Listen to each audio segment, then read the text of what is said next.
Welcome to the PaddleGuru tutorial video. In this video, we're going to walk you through the entire process of setting up your race page on PaddleGuru. It's a bit more of an in-depth process, so please bear with us, but we're going to take you from the first click of the button to opening up your registration successfully for athletes. So let's start by making sure that you're logged in to your PaddleGuru account. As you can see in the top right-hand corner, I am logged into my PaddleGuru account, and you will need to not only have a PaddleGuru account, but you'll need to be successfully logged in to create a race as an admin. So now that we have that out of the way, click on the Create a Race page to get started. All right, we've clicked on the Create a Race page, and now let's think of a title. We'll call this The Race 2019. So one of the things is you can't have a race that is already existing in the system. So make sure that your race name is unique, and our system will verify it for you once you've typed it in. From there, type in your location. We'll say Sausalito, California, and the map will then show you exactly where you've selected. Then you're going to choose a race date. For us, we'll choose next weekend, so Saturday the 27th and then Sunday the 28th. This is the calendar range that you're going to see on the calendar view for all athletes. So make sure it's the accurate date of your event. Then choose a currency. For us, we're going to choose US dollars here. And then the demo, which hopefully with this video you're not going to need, so let's select no. Finally, click I agree to our terms. RaceHub is a sister company of PaddleGuru, and we have the same terms of service. But if you want to look into the terms of service, the privacy policy, or the Stripe Connected Account Agreement, please click any of those to review them in more depth. But for us, and for all intents and purposes here, we're going to say create a race. It's going to load for a second, and then we are brought to our admin dashboard. This is where everything happens, and you really have the master of controls for your race. There are 6 major steps you need to create a race, and that's what we're going to be focusing on here.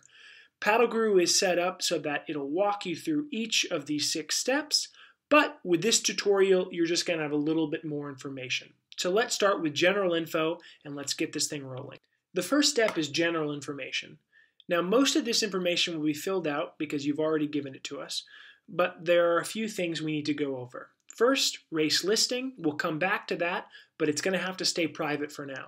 The next is whether or not you want athletes to see who is registered for your event. We're going to keep that public because we want people to see who is registered for the event as the registrations roll in. The next piece is admin. So who is going to have access to the admin side of your event? And you can see that I'm already selected successfully as an admin because I created the page. But let's also add Tim Hornsby as my right-hand man. So Tim, as you can see, I've selected him successfully and he shows up. You need to make sure that not only you see the successfully selected little tag down here, you see their name, their username over here, but you need to make sure that they have a PaddleGuru account. If you don't see these 3 things, their name, the successfully selected admin, and their username over here, they're not going to be an admin and not going to be able to access your page. Then you need to enter a description. This is what you're going to see on the calendar, so we'll just say info here, and then we'll save the changes. There we go. That is our first step complete, and you can see now we have 16% complete and just 5 steps to publish your race. So let's go back to the 5 steps remaining. And you can see as we go, they will get a complete and then a green check, and you can very easily follow your progress for setting up your race page. So let's now go to the race page content. This is essentially all the information that racers will see when they're trying to understand what your event is all about and all the details they'll need for race day. So for us, we're kind of going to skim through this, but the main tab is general information. So we'll say info here again. The schedule tab is for what kind of scheduling you're going to have for your day of event. If it's a multiple day of event, really break down what's going to happen Saturday, Sunday, Friday, check-in, race start, all the details that people need to know as far as timetables go. We're going to also say info here. Course map, you can drop in pictures with a lot of our functions. You can use different text and italics. You can link Google Maps, whatever you want to do here. But essentially, this is where you give athletes a chance to look at the course map for your event. We'll also just say info here and skip along. Directions tab, so how do athletes get to your event? If you have a specific registration area, this will be a great place to describe specifically how to get there. But again, we're just going to go info here because this is just skimming through this process. Photos, this is the area where you're going to be able to upload photos, but we'll just say info here, or you can say photos coming soon. We're just trying to give you an idea of what these sections are and what you can do. So we're going to save the changes, saved, and you're going to go back up. You're going to see 33% complete and only 4 steps left. So let's keep trucking. All right, the next is add logo or cover images.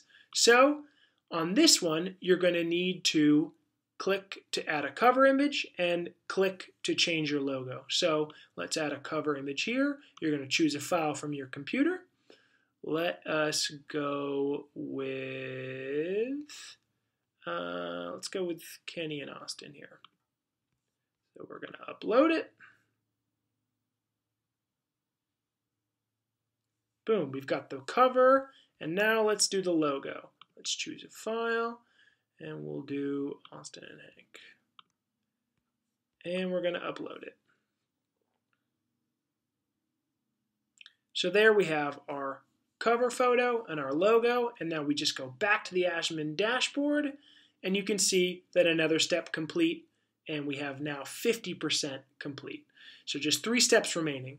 The next step is link your bank account. We won't go through any of that here because this is just showing you, but this is where you're going to enter personal information, and then you're going to select whether your account is individual, so your own private, or if it's a business or nonprofits account, and then you're going to add the information for that account. So this will be a little annoying because we won't get a green check on the link bank account, but that is a step you'll need to complete to successfully launch your race page. For now, though, we're going to skip on to the registration form setup portion. So select the setup registration form details. Now this is going to be what people see when they register for your event. So they click on your race, they read a little bit about your information, they see your awesome cover and logo photos, but now they're ready to sign up. What do they see when they're actually registering? So first we say, do you want to select a shirt size? You can either select yes, and it'll use our generic shirt size question, or no, if either A, you don't have shirt sizes for people, or if you want to do a more customized question. So we'll address that later in another video, but either yes or no, whether or not you want to use our shirt size question. Then, do you want to ask for the racer's address? I'm going to say no here, but you can select yes or no, and they'll have to input their address. Then, do you want to allow racers to edit their entry? And this is if you want to allow athletes to come back later once they've registered and make any changes. Some races want to say yes to this because they want athletes to be able to constantly update as the registration process goes on. For example, if they want to switch from the 5K to the 10K 2 weeks after they registered, this button will allow them to yes, go in and successfully change that, or you can say no, and then that will only allow admin to change. So you or the people on your list of admins for who can actually make edits to the registration. For now, we're going to say yes because we say theoretically we're going to want athletes to be able to come in and change that. And then we have the registration start date window. So for us now, it's going to show what time, what day, and what time zone. These are all very important because this is going to be when your registration opens officially and people are allowed to start registering. And the same thing goes for this. So this is when your registration closes, the exact time, and the time zone. So you want to make sure this is exactly right. Otherwise, there's a chance that your registration could close prematurely. The next is what instructions do you want? So these will show up at the top of your registration page and will kind of inform any athlete registering for your event what they need to do to sign up properly. For here, we'll just say directions to register. And that's just going to show up right in the top of the page when they start registering. For the waiver, we'll say be safe. And this is what people are going to see when they click on the waiver. You can input whatever you want here. You can upload anything that you want. These are up to you, but that's just what we have for the waiver right now. Then the confirmation email, this is, you did it. All right, so this is the email that people are going to get once they've successfully registered, and it gets sent to them automatically through PaddleGuru, but you get to put a little personalized message in here for everyone who's registered. So whether that's instructions or congratulations or anything that you want to add, you put it in here and then save the changes. Once you've saved the changes, we go back, and there's just one step to go. Set up events and pricing. On this, it's an A and a B, so it's a two-part piece here. But first, you want to think about payment method. So most people are just going to say, yes, racers can pay online via credit card, and you don't want to allow deferring payment. If you want to allow that, and you want people to be able to sign up and then not have to pay till they show up and they sign in on race day, that's your prerogative. But for now, we're just going to say they have to pay online to successfully register. Then it goes to the fee structure. Do you have a separate fee for each event, or is there one fee for your entire race? We're going to say separate fee per event. And then the next question is there a max price? So say each of the events were $50, but you only wanted $75 to be your max possible fee for people to pay. Then you'd say, yes, I want a max price. And it would ask you what those prices would be. For us right now, we're going to say no. If people sign up for 2 events, we want them paying for both events. Then, is there a limit to those events? Kind of what we touched on earlier, but we're going to say no. Racers can sign up for multiple events. But if you want to limit them to just one, for example, if the 5K, 10K, and the 50K all start at the same time and they can't do multiple events, you're going to want to say, oh, they have to just specifically register for one event. The final piece is who pays the credit card fees. So this is not our fees, and this has nothing to do with us. This is just what it costs to process a credit card on the site or with Stripe. So do you want to kind of cover that fee as the race organizer, or do you want the racers to pay that? Once you've successfully saved the pricing setup, it's time to move on to B, the final section of the final step to set up your race page, and that is creating the actual events. So click Add an Event, and we'll create our first event. Let's start with a 5K here, and there are 2 options for inputting division, recommended and expert. Obviously, we're going to go over the recommended here because it's much easier, but essentially it breaks your registration into age groups, genders, and category for what kind of craft they'll be paddling. The expert is just going to be a long list of all of the categories you create, and those will all be specifically detailed by you. But again, right now we're just going to focus on recommended. And then, do you want to actually use categories? If, say, your race is entirely a stock sup race, then you're not going to need to have the category field because everyone's going to be paddling a stock sup.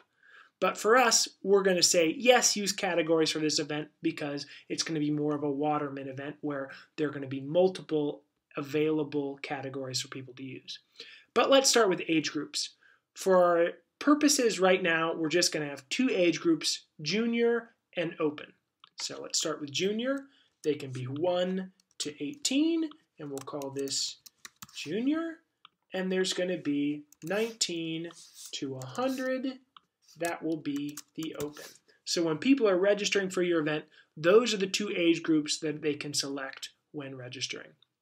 Then we're going to have men, women, and mixed options available for gender. And what categories do we want? So we'll start with a sup single. We are going to start with an OC1, also single. We'll also have a surf ski single, and then let's add a 2-person. So OC2 for 2 athletes and surf ski double with 2 athletes. So those will be our categories that we're offering. And then, is this a race? Yes. Is it timed or scored? We're going to say timed. Is the fastest time win? Yes, faster time is better. Is there a cap? No, we want as many athletes registering as possible. Then what are the pricing? So we are going to say for the 5K, it'll be $50. And then we're not going to allow people to defer, but you have to enter all of these pieces. So you need to make sure to register. You need to make sure to enter all 3 of the options, even if you're only allowing online registration. So then save the changes. And you can see now we've created a 5K. There are 30 different divisions because of all the different options. There's the pricing, and now let's create the 10K. So we'll go in, we'll create the 10K. Again, we're going to do the same thing. We're going to have 2 divisions. We're going to have 1 to 18 junior, and we're going to have 19 to 100 open. We're going to have men, women, and mixed as our gender options, and then we'll have sup, 1 person, OC1, again 1 person, surf ski, whoops, 1 person, and then we'll just do OC2, 2 people, and call it a day for this one.